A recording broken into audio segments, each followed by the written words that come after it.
Welcome. First, a short comment about my video from yesterday where I debunked Renty. It's very hard to debunk other people's material, and when you, like Renty, don't use your own, it gets very uncertain. I'm not sure about the locations where it's filmed from, and I think Renty is not sure either. He claims to be, but I don't believe it. So therefore it's very hard to determine what you see in the pictures. I will look into it a bit more and I will make a new video later on. Okay, now over to today's topic, and today it's GPS and why it don't work with GPS on a flat Earth. But first, I will thank my patrons.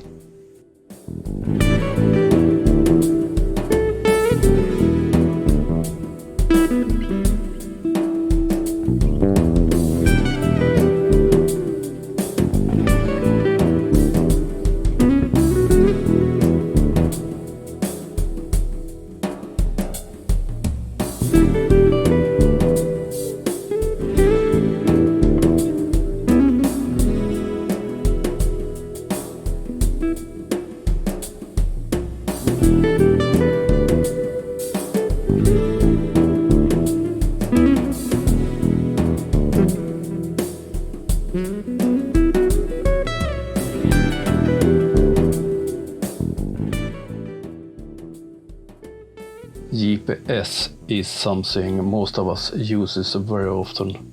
We have it in our smartphones, so we can find our way home. We have it in our car, and also professionals uses it.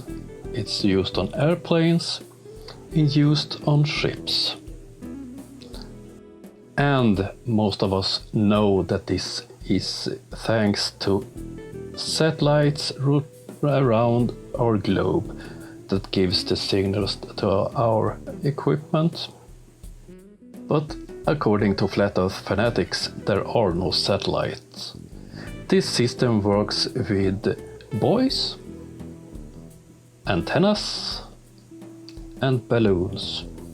Must be a lot of balloons covering all our globe. But why don't we see them? Several problems with that explanation. The system works in the middle of the oceans. It also works at Antarctica. Oh, these fellows don't use it, but the tourists down there and the scientists down there is using GPS without a problem.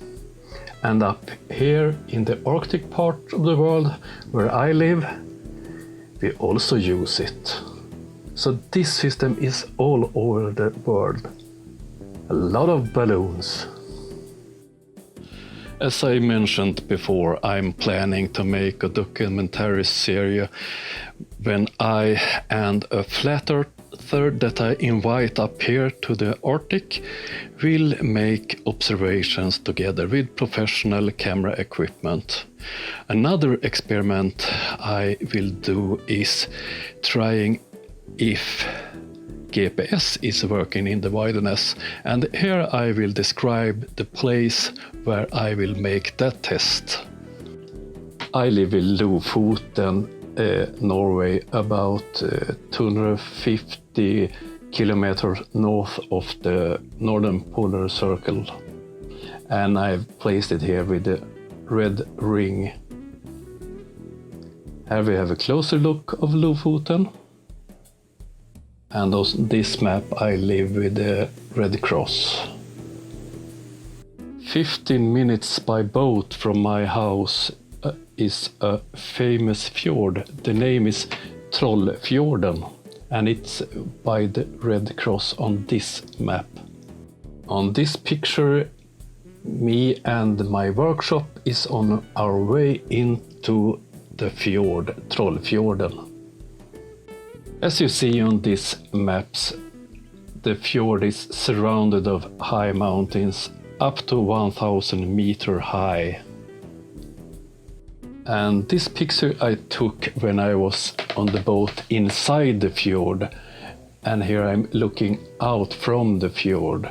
As you see, I'm surrounded with mountains at this direction too. Let's have a look what can give us a GPS signal. On this place I have no signal to my phone. I can not reach with my radio system on the boat, but I can use my GPS in my navigation system. So have a closer look if we have any buoys or antennas that we can see, because to get a fixed position in the GPS you must get signal from at least 4 satellites, or if you think the flat earths are right, buoys, antennas and balloons. If it's antennas giving me the signal, they must be placed high up and they must be on different sides of me to give me a position. Let's have a look at these mountains if we see any antennas. Nope, no antennas there. Okay, do we have any buoys? Let's have a look at the nautical chart. As you see, no buoys here either. And if we take another view, if we look into the fjord instead, and no antennas and no buoys there either. So if the flat earth theory is correct, we have only one alternative left. A lot of balloons in the middle of nowhere in the Arctic. Do you believe that? I do not believe it. Okay, that was all. Hope you find it interesting. Now at the end of this video I will show a commercial to my workshops. I will present this more later on, but if you're interested, keep on looking. Otherwise, see you next time. Bye.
Thank you.